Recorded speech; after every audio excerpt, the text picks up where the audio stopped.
ರಾಜ್ಯದಲ್ಲಿ ಕಾಡುಗೊಲ್ಲ ಸಮುದಾಯದ ಅಭಿವೃದ್ಧಿ ನಿಗಮಕ್ಕೆ ಶೀಘ್ರದಲ್ಲೇ ಅನುದಾನ ಬಿಡುಗಡೆ ಮಾಡುವ ಸಂಬಂಧ ಮುಖ್ಯಮಂತ್ರಿ ಸಿದ್ದರಾಮಯ್ಯ ಅವರೊಂದಿಗೆ ಚರ್ಚಿಸಿ ಸೂಕ್ತ ನಿರ್ಧಾರ ಕೈಗೊಳ್ಳಲಾಗುವುದು ಎಂದು ಕನ್ನಡ ಮತ್ತು ಸಂಸ್ಕೃತಿ ಇಲಾಖೆ ಸಚಿವ ಶಿವರಾಜ್ ತಂಗಡಗಿ ವಿಧಾನ ಪರಿಷತ್ನಲ್ಲಿಂದು ಹೇಳಿದ್ದಾರೆ. ಪ್ರಶ್ನೋತ್ತರ ಕಲಾಪದಲ್ಲಿ ಅವರು ನಿಗಮಕ್ಕೆ 15 ಕೋಟಿ ರೂಪಾಯಿ ಕ್ರಿಯಾಯೋಜನೆ ರೂಪಿಸಲಾಗಿದೆ, ಅನುದಾನ ಬಿಡುಗಡೆ ಮಾಡಬೇಕೆಂಬ ಒತ್ತಡವೂ ಇದೆ, ಹೀಗಾಗಿ ಮುಖ್ಯಮಂತ್ರಿಗಳೊಂದಿಗೆ ಚರ್ಚಿಸಿ ಶೀಘ್ರ ತೀರ್ಮಾನ ಕೈಗೊಳ್ಳಲಾಗುವುದು ಎಂದರು.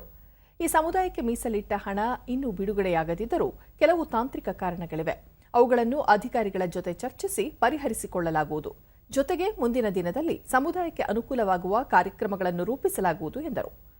ಮತ್ತೊಂದು ಪ್ರಶ್ನೆಗೆ ಉತ್ತರಿಸಿದ ಸಚಿವರು, ಹಿಂದೂ ಮತ್ತು ಮುಸ್ಲಿಮರ ನಡುವೆ ಐಕ್ಯತಾ ಮನೋಭಾವ ಮೂಡಿಸಲು ರಾಜ್ಯಾದ್ಯಂತ ಶೀಘ್ರದಲ್ಲಿ ನವರಸ ಉತ್ಸವ ಕಾರ್ಯಕ್ರಮ ಪ್ರಾರಂಭಿಸಲಾಗುವುದು ಎಂದು ತಿಳಿಸಿದ್ದಾರೆ. ನಿಶ್ಚಿತವಾಗಲೂ ಅದೇ ಸಮುದಾಯದವರಿಗೆ ಕೊಡಕ್ಕೆ ಮುಖ್ಯಮಂತ್ರಿ ಗಮನ ತರುವಂತ ಕೆಲಸವನ್ನು ಮಾಡ್ತೀನಿ ಮಾನ್ಯ ಅಧ್ಯಕ್ಷ.